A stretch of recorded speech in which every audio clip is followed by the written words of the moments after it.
और लखीमपुर खीरी केस के मुख्य आरोपी और केंद्रीय गृह राज्य मंत्री अजय मिश्रा टेनी के बेटे आशीष मिश्रा को भले ही हाईकोर्ट से जमानत मिल गई हो, लेकिन आज जेल से रिहाई शायद ना हो पाए, क्योंकि बेल ऑर्डर में अभी भी कुछ सुधार होना है।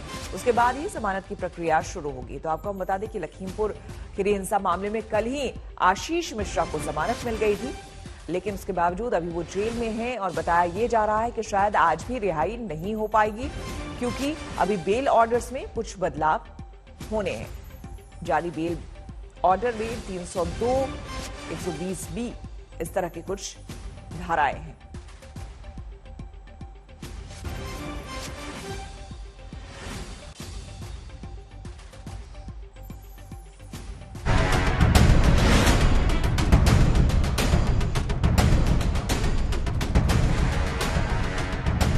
मैं घटना जहां पर हुई है वहां पर नहीं था। एक भी वीडियो अगर आप दिखा दें तो मैं मंत्री पद से इस्तीफा दे दूंगा। आप एक भी वीडियो दिखा दें मेरे पुत्र की उपस्थिति का वहां, तो मैं मंत्री पद से इस्तीफा दे दूंगा। 3 अक्टूबर को लखीमपुर में किसानों को थार से कुचलने के केस में जो बात गृह राज्य मंत्री कहते आ रहे थे, एक भी वीडियो अगर आप दिखा दें तो मैं मंत्री पद से इस्तीफा दे दूंगा। जो बात मुख्य आरोपी बेटा आशीष मिश्रा कहता आ रहा था, कि आप स्पॉट पर थे जो? नहीं, बिल्कुल नहीं, मैं स्पॉट पर नहीं था। क्या उन्हीं दलीलों के आधार पर किसानों को कुचलने की घटना के 4 महीने में जेल से बाहर आने की जमानत मंत्री पुत्र को मिल गई? आज उस लड़के को जमानत मिली है, थोड़े ही दिनों में खुल के घूमेगा फिर से, जिसने आपको कुचल डाला। पूरे देश और दुनिया ने देखा कि किस तरीके से जीप से किसान कुचल दिए गए। ये कहावत है, सैया भय अब तो कोतवाल तो अब डरता है।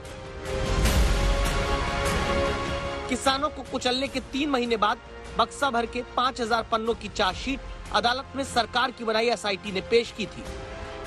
एसआईटी ने लखीमपुर केस में विवेचना और सबूत इकट्ठा करके जहां अभियुक्त नंबर 1 पर केंद्र के गृह राज्य मंत्री के बेटे का नाम लिखकर चार्जशीट जमा की।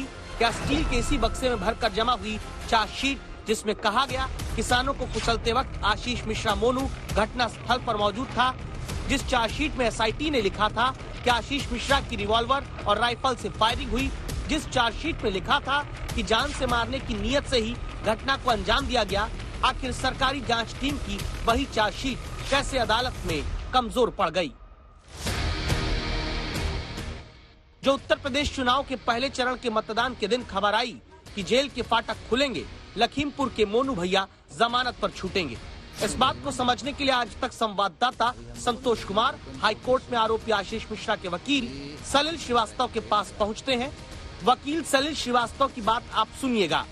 192 इंडिपेंडेंट पर्सन्स जो कि दंगल में मौजूद थे, उन लोगों ने इस बात का एफिडेविट दिया कि at that point of time कि from morning to evening he was present in dangal ceremony and at the place of occurrence he was not present. 2005 की चार्जशीट दाखिल की।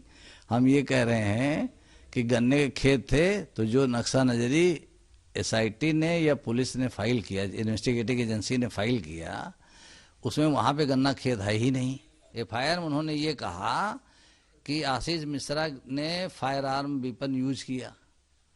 तो जो फायर आर्म वेपन यूज किया गया, तो अगर ये मान भी लिया जाए तो जो 8 लोग मरे, उसमें फायर आर्म वेपन की कोई चोट किसी 8 लोगों में से किसी को नहीं है। हरिओम मिश्रा ड्राइवर था, वो गाड़ी चला रहा था, तो ये भी पॉसिबिलिटी हो सकती है कि उसके हेड इंजरी इन लोगों ने काज की, किसानों ने, जिसके परसुएंस में मतलब वो मेंटली डिस्टर्ब हो गया हो या मेंटल इक्विलिब्रियम उसका खो गया हो या उसने अपनी जान बचाने के लिए भागा हो, तो ये एक्सीडेंट हो गया, लोग मर गए। तो ये पॉसिबिलिटी हो सकती है। उसको किसानों ने मिलके ऑन स्पॉट मार डाला, तो क्राइम का तो पूरा विजडम वही खत्म हो गया, जेनेसिस ही खत्म हो गई।